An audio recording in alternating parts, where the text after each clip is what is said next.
So excited now to bring in someone new to the shallow end. His name is Adam. Adam, thanks for being here. He goes by Raymond's Relics on Instagram and some of the most thoughtful and interesting posts. Adam, how are you?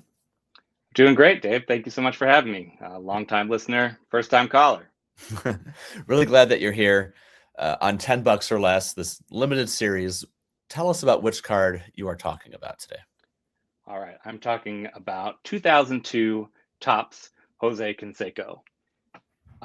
This is a card I picked up on eBay once I started looking into Canseco's career. And I mean, the story is just crazy that he was basically a journeyman, kind of later in his career. After he left the Rangers, he was not with the team for more than 2 years. So just to see this hulking, amazing baseball player that we knew a lot, those of us that watched baseball in the 80s and early 90s, to be reduced to ending up on like the smallest of small market teams on the Expos. Just a really intriguing story. Really just sucked me in. Then I had to have it. Not even joking. This is one of my all-time favorite cards. So we chatted first before we even knew what card you were going to be going with. And then when you showed me it was this card, that it was Jose Canseco in the Expos uniform, looking as big as ever, but clearly on the downside of his career, I couldn't wait to talk about it. So as you mentioned, there are a lot of Canseco cards that float around at the end. He was the Oakland Athletics, the Phenom, the 40-40 guy, went to the Rangers. That was sort of his big free agent move and kind of became a bit of a punchline when the ball hit him in the head and bounced over the wall for a home run. And then he tried to pitch and blew out his elbow, all sorts of things. You could have picked any card from any year of so many different teams that he was a part of. Why did you pick him in an Expos uniform? Well, okay. The pretentious part of my brain tells me that I don't only collect cards, I collect stories. And this just captured late career Jose Canseco so perfectly. I mean, it's still Canseco. You still see him. See those massive biceps. We know that he was taking steroids at that time. It's still him. And yet clearly on the downside of his career, his face on the card, he's saying to the cameraman and to us, I don't care about this. I couldn't be bothered by this. His shirt's not even tucked in. He didn't even tuck in his shirt, right? So that's just like I never noticed that. That's hilarious. It's like the perfect encapsulation of the fall from grace, really.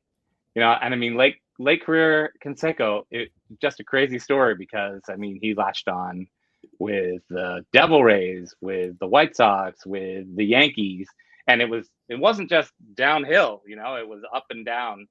He had a few incredible comebacks. He had, I think, a couple seasons. He approached 40 home runs even later in his career.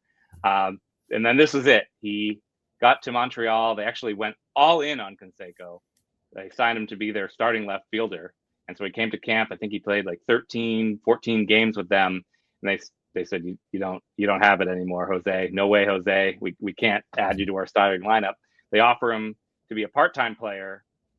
He refuses. They offer him to go to the minor leagues and play full-time. He refuses that. And then he's kind of on to the next adventure. So this is it for him in the major leagues. He was there just long enough for them to shoot this classic spring training shot for this card. And I might be wrong, but he actually never appeared in a major league game for the Expos, right? It was those 14 games that you mentioned. It was all spring training. They took the picture, and that was it. He never actually played for the Expos. Yes, exactly. So listeners, if they don't remember Jose's time with the Expos, they're forgiven. It never actually really happened. Just long enough to get the card, which I think from there he bounced off to the White Sox for a very brief period of time, or maybe that was before. Mm-hmm. With White Sox before, he might have gone to the White Sox minor league team after that. The other kind of crazy thing about Canseco, there's sort of like a postscript to his story after this card. He was in the minors and in the independent league for like 15 years afterwards. He played until he was in his mid-50s all over the country. So say what you want about Canseco and his steroid use and his personality. he obviously loved the game. He just would not stop. He played until he physically couldn't anymore, which I think is actually pretty incredible and pretty commendable. Sure. So what do you remember the first time you saw this card? When you, or maybe not the specific date, anything like that, but do you remember the first time you saw Canseco in this Expos uniform and thought, this is a card that I want, a card that I need? I do. It was after, I started a lot of my research on the Wikipedia page, and it was after I read the blurb about the Expos. It was maybe 3 years ago that I learned about the card, and of course I had to have it, just connected to it. The story, the image, just needed it, and so it's actually an interesting story of getting it as well. I looked it up. It was $8, $12, kind of right in that $10 range that we're talking about, but I really didn't want to pay that much. So it's also like, it's a common card. It doesn't look special unless you know the story behind it and that it's his last card. You wouldn't know it from any other of those random cards of him in random teams later in his career. So I did what I do sometimes, is I went into eBay lots and I just looked for a lot that had that actual Canseco card. And it was a lot of scrolling and a lot of looking, but I actually found a lot that was this card and 8 other cards, a 9-card lot. It was $1.25 plus $3 shipping. So sold. Pick that up right away. So I want to ask you a question, and I've asked others this question too in this series who have mentioned something before, or something similar. You said you saw it for $7, $8. That was too much. Found it for a buck. You said $1.25, $1.50 plus shipping. That's not a lot, right? You could have had the card for an extra $6, Yeah. right? But you were, even then you thought, I'm not going that high on it. Why? I guess it's like, why were you determined to pay as low as possible when even the highest point of this card, it wasn't that much in the first place? For me, collecting baseball cards, there's a limit as to how far I am willing to go. And I believe a lot in getting joy from small things.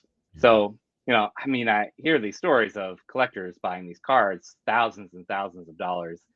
And I get it because of the fervor and because you can, those potentially increase in value, et cetera, but that's just not for me. Ultimately, any card that I'm buying is still just a piece of cardboard. It just exists to live in my collection and for me to be happy. So that's why I don't like to spend a ton of money on each card. I like to get a lot of cheap cards just to get the joy out of them. Actually, I set a $2 a day allowance for myself for cards. That typically means going on eBay once a day, and sometimes I wake up in the morning and I know exactly what card I'm going to buy. Other times it's the end of my day, or I could just kind of scroll through eBay and make a selection. But it's something to look forward to, something that brings me a lot of joy and for not a lot of money. So, and would I pay full price for this card? I probably would, because I love it. And sure, I bought cards in $100, $200 every once in a while, but I really like to keep it pretty cheap so I can keep my own hobby going. I'm so fascinated by your $2 a day allowance. Does that include shipping? Yeah, $2 a day, including shipping, can usually get you a standard base card on eBay. I stretch it a little. Lately, it's actually been really hard to get a card for less than $2 on eBay. So I stretch it to $3. If it gets into like the $5 range, that'll be like 2 days. The next day I won't get a card, so I can still kind of stay in budget and still stay married. Because my wife does her finances, so she's on the credit card, absolutely. So you mentioned that not just cards, they're stories, and that's something I can really appreciate. How do you know then? You're on eBay, it's the end of the day, you want to get your $2 or $3 card or whatever. What sometimes will make you hit the brake, stop, and say, okay, that's the one for tonight? A fascinating card of an interesting player, maybe a card I hadn't heard before or seen before, and especially players in obscure uniforms. This is a perfect embodiment of that as well. But the ones that say, Eric Davis on the Dodgers, Shaquille O'Neal on the Celtics, like, what, this happened? That's kind of what sparks me. That's a story. Gotta have it. Gotta dig deeper. Sure. So where do you keep this Canseco card? How do you, is it in a binder? Is it in a box? What is its home? I have a display wall. I've got maybe 25 cards and I rotate them every few weeks. So this is in heavy rotation. Not quite permanent display, but pretty close to that. Swapping it out every once in a while, but I do like to keep a visual of it. It's right in front of me while I work. So it's great. So this Canseco was a part of a lot, and I think you said 8-card lot for $1.50 or whatever plus shipping. What would you say to someone who maybe is just getting into the hobby and they're seeing, they're on social media, so of course it's very specific and maybe not real life, but they're starting to get some anxiety about having to spend 3 figures or more on a card just to be happy. How might you counsel them? I would push them into joy in small things. To first of all, give them the perspective of it's still just a piece of paper. It's a piece of cardboard. And it helps, even these very inexpensive cards, help you stay connected to the players and teams that you love. So just owning a piece of it can bring you a lot of joy and brings you closer to that, brings you closer to the game. Right. So it's not proportional, right? So the amount of dollar spent is not equal to the amount of joy that you get to the card. Yeah, that is 100% right. Yep. $2 card, at least for me, can bring me just as much joy as something that's much more expensive. I wish more of us could operate that way. Adam, thank you so much. Again, at Raymond's Relics on Instagram. Thank you for sharing this Jose Canseco card and for sharing your philosophy of collecting as well. We really appreciate it. My pleasure. Thank you, Dave. I'll be listening.